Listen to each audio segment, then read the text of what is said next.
Okay, be honest. How many times in your podcasting journey have you wanted to quit? Tell me, because I will be honest with you. There have been many times that I'm like, am I cut out for this? Should I keep going with this? Is this worth it? Is it worth it to continue? Am I wasting my time? And all of those thoughts that go through our head, that 6 inches between our ears, that can sometimes just get the best of us and actually make us question and doubt if we're on the right path.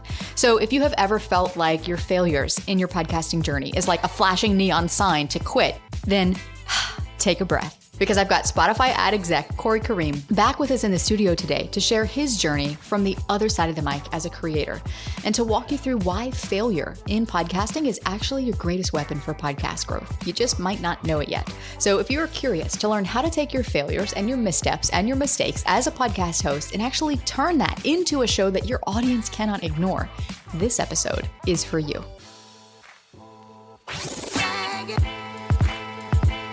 Welcome to Insider Secrets to a Top 100 podcast. I'm your host, Courtney Elmer. Let's make your business binge-worthy. Corey, welcome back. Thank you so much, Courtney. Well, in the episode before this, when you were sharing all the behind the scenes that we as creators need to know about Spotify and Spotify's recent evolutions in the podcasting space specifically, and now I want to flip the script and really talk about your journey as a podcast host and as a creator, because you have a podcast called 3 Questions, and it's about the importance of failure in reaching success. And Corey, I resonate with this so much because I don't know, for you listening right now, you might not know this, but prior to being a podcast about podcasting, this podcast used to be called Anti-Fragile Entrepreneurship. So Corey, I'm curious, what do you think some of the setbacks have been in your podcasting journey that have been the biggest catalysts for change and for growth in your journey as a host, as a creator, and in your life? Yes. It's a loaded question, but I love it. So I think for me, I'm like, let's jump off the cliff and figure it out on the way down type of guy. And that sometimes serves me well and sometimes it doesn't. And I think the way it didn't serve me well when I started my podcast, 3 Questions, is I didn't really have a strategy. I was kind of winging it, if you will. You know, a little background about me, Courtney. When I went to college in New York, I had a radio show for 3 years. And I became the general manager of that radio station. So I bring that up because if you think of podcasts as the evolution of radio, I always kind of had that DNA for me. So this was like an opportunity when podcasting became a thing. I was like, hey, it's a great opportunity for me to explore this past passion that I had. But I didn't have a strategy in the beginning. I didn't even know what my why was. I just knew that I was really good with words and having conversations with folks like yourself. And I was like, hey, I have this idea around failure. How I came upon that idea is because for a good portion of my adult life, I felt like I was behind the ball. I saw a lot of my friends having a lot of success and other people around me having success. And I did all the right things. Why am I still here? And then I knew that I wasn't the only person that could feel like that. So that kind of birthed the idea of 3 Questions where we have a conversation about failure. And for me, what I discovered along the way is the why. So I start with that story, but then I realize there's so many other people that have that kind of mentality or process, and they don't know that the person that they look up to also struggled, right? They also thought about, I have had some guests that thought about suicide, and you would never know it. I've had some people say that, hey, I slept in my car for X amount of period of time, and you would never know it. So to your point about normalizing failure, I kind of bring that out organically through the conversation with my guests where people are like, I never knew that this person did this. And then there's that saying, if they went through it, then I might not be so bad then. And that's kind of the whole point of my show. But again, going back to your question, not having a strategy in the beginning, not being clear about my why. So I got super clear about that within the last year and a half. Why is number one, again, I want to connect people that feel that way. Number 2, I'm a life learner, Courtney. I love to pick people's brains like yourself and find out what it is. How do they get over it? What did they learn from that experience? Then 3, I would say I also love it. This is a little bit selfish when people say, that episode you did with that mom that went through that divorce, that really resonated with me. When I get those comments, I was like, okay, I'm doing the right thing. And then the 4th thing is it's a way to build my personal brand. I work in the advertising world for Spotify. my clients consist of the major ad agencies that represent any number of clients. And when my clients say, hey, man, I listened to your last episode right there. So it helps to build my personal brand in the space that I'm in. So those are the things that I've learned along the way. And that's some of the mistakes that I made in the beginning. You know, Corey, it's so interesting because everyone has a story. And I know a lot of people think, well, I don't have a story or my story is not as great as that person's story, but we've all had our low points in life. And yet, these are the things we don't parade across the internet. So it is so easy, as much as we logically know that everybody struggles, it's so easy to still feel like we're the only ones. And I know I've had many times in my own journey, especially going through cancer in my 20s, where the biggest risk of that was that I could permanently lose my voice, which became the catalyst in many ways for the work that I do today.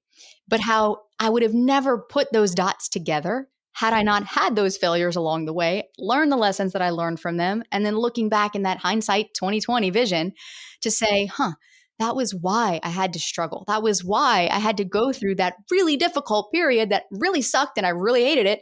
But to be on the other side of that today. And I think that is part of the human experience and we need to acknowledge it. 100%. And it's a great way to, authenticity is a word that's been used a lot in the last 5-7 years. And I think we've kind of lost our way with authenticity. And I think failure was a way for the conversation to really feel authentic because it's vulnerable. One of the things I ask from my guests when they come on my platform is, I need you to be as authentic as possible because I need you to kind of strip down that barrier. And I know it's not easy, but this is what people gravitate to. And if you think about what makes social media so powerful, a huge component of social media is the relatability factor, right? And so if you can come on a show like this and talk about how you dealt with cancer or lost your job or what have you, whatever the trials or the tribulation is, man, the way people gravitate to that, I have to say that it's the best part for me when I literally have people see me on the street and say, I listened to this episode. They'll never comment on my post though. They won't like it, but they'll tell me that they listened to it, which I always find funny, but hey, it is what it is. Yeah. Well, you know, Corey, this goes straight into something that I've heard you say before, which is if you want to impress people, talk about all your wins, talk about all the things you've done, all your accolades. If you really want to have an impact on someone else's life, talk about your downfalls and your failures and what you learned from them.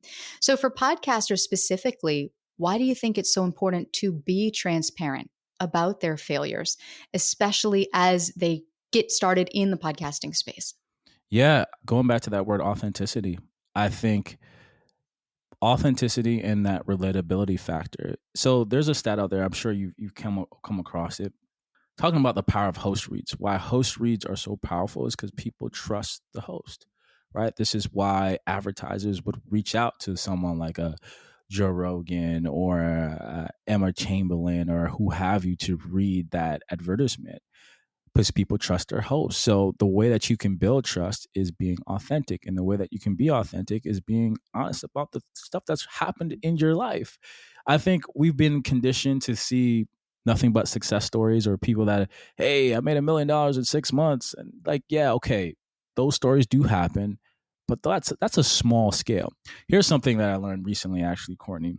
When you think of startups in tech specifically, we all immediately think of like the Mark Zuckerbergs of the world, the guys at 25 in college in their mom's basement, they come up with the next thing. But there's a stat that says a majority of the startup tech founders are 45 plus. But you would never really know that because the ones that we promote are the young guys and what have you. So by having that level of authenticity allows people to be like, hey, I'm actually not doing so bad. This person who's mega successful or is doing fairly well is going through the exact same thing I'm going through now. That's enough for most listeners, I believe, to come back and listen again, or at the very least, share this episode with someone else that might be going through it as well. Yeah, because that ineffable sense of connection gets created. Also, to your point there, Corey, I feel that a lot of podcasters don't do this well, the authenticity piece. I failed at that hugely. I still have my little perfectionist gremlin that sits on my shoulder over here and be like, oh, no, you didn't say that right. Start over, and it happens all the time. And it's something I'm constantly having to battle and constantly having to work through and constantly having to grow through, even in spite of being in online business for over 8 years now and being in podcasting for half of that time. And that is something that I feel like will never go away. And so I've had to shift my perspective around that. And I'd be curious to hear your take on shifting our perspective around the things we struggle with, around those recurring challenges that maybe we face, around failure itself. Can you speak to that and how we look at our failures, both in podcasting and in life? But how can that help us stay in the game longer? Absolutely. So if you look at an optimist and then a pessimist, they could both experience failure, but both individuals will experience it almost completely differently. Pessimists will have a failure. They'll take it personally. They'll think that, oh, this always happens to me. It's reoccurring. So they'll take it personally. They think that it's always going to happen. So they'll think that it's permanent. Whereas an optimist will be like, it's temporary. They'll just think it's temporary and they'll relate it to the environment. Oh, okay. This happened because, there's a snowstorm, this, that. They won't take it personally. So for me, I'm in therapy. And one of the things that my therapist, he gave me like a great kind of framework. He's like, whenever you're thinking about a problem or a challenge that you're going through, think of yourself driving in a car. What you've been doing right now, Corey, he was talking to me. He's like, you're looking out the driver's side window of your car, which is like urban buildings, urban dwelling, and you're seeing nothing but problems and challenges. What if you shifted your vision or your focus to the right-hand side, so the passenger side, and you saw nothing but trees, nature, wildlife, so on and so forth? You're still in the same car situation, but your perspective on it is almost completely different. So for me, the more I interview people, the one thing that I've come to learn is that a lot of these people have come to see their challenges as lessons. And some of them don't even like to call them failure. It was a lesson. In fact, Stephen Bartlett, Diary of the CEO, he has I can't remember the exact title, a chief operator of failure.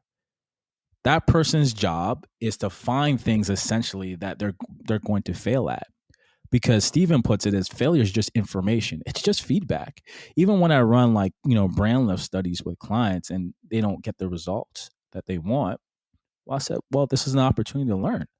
We got information. There's only one direction we can go from here, right? So it's all about, again, perspective, which is one of my favorite words in the English language, by the way. It's all about shifting how we look at something. Now, it might be hard for someone to do that in isolation. So a way that a person can gain a diverse perspective is getting around people like you and I, people who've been through it before, or they can listen to a podcast about failure and can understand that even the most successful person out there still might be afraid to go on stage. In fact, I think Frank Sinatra, even well into his career, used to throw up before he went on stage. And that's wild to me. Right? I mean, like, you're Frank Sinatra. All these people want to see you. You've had success for many years. He still got so anxious that he would throw up sometimes before he performed. So I think once you have that perspective, you just be like, oh, okay, this is normal. Okay, now I got to find my mechanisms to work through. And I think the mechanism to work through that is different for everybody. I'll give you one last example. So for me, when I present and I pitch, sometimes I can get in my own head. But what I'll do sometimes, if it's getting crazy like that, if I'm presenting to like CEOs and chief, what have you, I'll go into the bathroom and I'll look myself in the mirror and I'll talk to myself. I'll say, Corey Kareem Roberts, do you know that there are people fighting in wars right now with bullets flying over your head and you want to be scared or intimidated for doing a meeting? And that, for me, Courtney, that might not work for everybody else. But when I say that to myself, okay, it's like it's game time. It's not that serious, right? I'm not going to die. Well, Corey, first of all, I have chills and goosebumps and like tears came to my eyes when you said that, because I too struggle with that anytime before I step on a stage. I mean, I speak at industry conferences, I have a top podcast, and yet that moment before I hit record, you can ask my editor, it's like, how many outtakes of Courtney do we need before Courtney can get through this episode? And it's just interesting to have this conversation and to actually talk about this and to actually see that this is the human condition. We got to accept it. Like you said, there's only one path forward. And so I think so much of what you said there is gold. If you're listening right now and that spoke to you, go back and re-listen to that, because I think that right there is really what we need to lean into when it comes to, let's say, podcasting specifically. If you're on the fence about starting a podcast because you're worried about the commitment, or you are on the fence about continuing your podcast because it's just not going the way that you hoped that it would at this point, or maybe you're doing well with the podcast, but you're not sure what to do to make it better, is to really just assess where you are in your journey. Look at where you've come, what you've overcome, and just to have greater trust in yourself. I think a lot of it boils down to self-trust. You know what?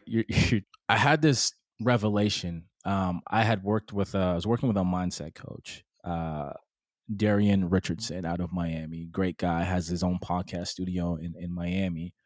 And he says, Corey, he used to tell me this all the time. Corey, you're not a podcaster. Your podcast is a platform for you to do X. My job is to help you to figure out what X is. And so through that kind of, mental framework, I came up with something. And I know this is very popular in a lot of different industries. And I don't know, Courtney, you've come across this, but these dating games through cards, conversation cards, have become very popular. So I thought about one specifically for overthinkers, which I am. So this card game I came up with, which is named after my podcast, 3 questions. And the whole idea about it is every day you grab 3 cards from a deck, and there are questions to help you to build your self-confidence in yourself, to remind you of the things that you've accomplished. So, and remind you of the things that you need to do or the habits that you need to continue to build. So like one of the questions will say, what do you need to let go of this year? What's stopping you from talking to that person that you've thought about talking to, but for some reason you haven't? What would be the worst what would happen, and what would be the best that would happen? Because I understand, Courtney, here's the kind of the realization I had in the summer. No one will talk you into or out of more things than yourself. Hence the phrase, you are your own worst enemy. And so I think if I can help people to kind of self-regulate, or dare I say master that internal conversation, that'd be a game changer for so many people.